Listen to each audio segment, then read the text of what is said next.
Hello, and welcome to this quick post on how to quickly get those white backdrops in your product photography without spending all this cash.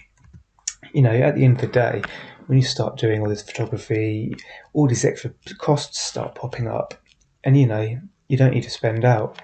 You've got what you need already for free at home, and let's get on with it. So, 3 simple steps: prepare. Then using the backdrop and lighting combos, this is where I show you how cheaply it can be done, and the simple method to put it all together. So number 1, prepare. The 3 basic elements are very simple. Your camera, you need a light, and you need a background. With these 3 things, you'll get a very nice white background the majority of the time, as long as you're willing to experiment with these tips I'm about to give you. So fundamentally, the aim is to expose the subject, which is the product, and then overexpose the background. So you want the background to be really, really bright, whereas the subject itself is a medium brightness, to put it in simple terms.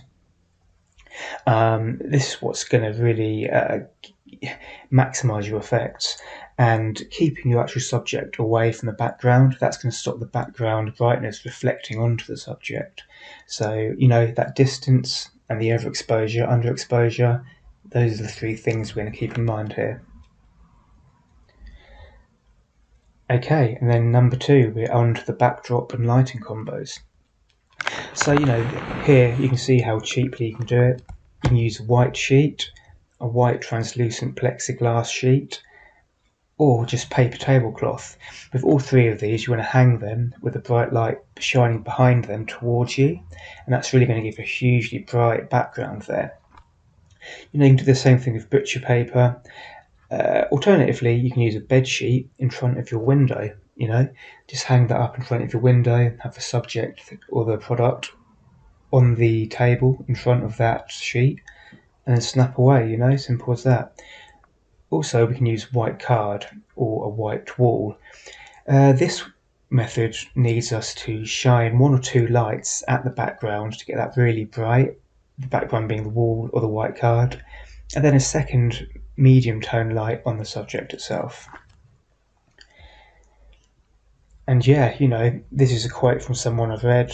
Everyone seems to think you need 3 lights, 2 for the background to light that up more brightly than the subject itself, which is 1. But you can use 1 for the background and 1 for the foreground. Hide the background one behind the actual subject and just Photoshop the legs out. There's so many options here. You just need to be flexible, use what you have. And when we're working on a budget, we just need to do what we can do with what we have. And on to the simple method, with all this in mind. Number 1, select the background and lighting combo, which I just described. Step 2, you want to use a tripod primarily to get a stable image. If you haven't got one, use your elbows to support the camera by digging your elbows into your body, as well as on the ground if you're lying down, or onto your knees if you're sitting. Use both your hands and use a timer to stop that jog from your finger touching the button. And you should have a nice stable image there. Also pressing the button softly will help if you don't have a timer function. Frame the subject in the center to make it the focal point. Check the image you just took for unwanted shadows, and then reposition the lights to adjust. Then retake the shot if required. Keep retaking it. It's an experimentation process. It's a creative process where you need to find out what works best for your environment as you go, because every environment has natural light in different areas, etc. So you need to do what works for you in your own environment, and then once you've got it dialed in, just repeat it over and over and over, and that's that.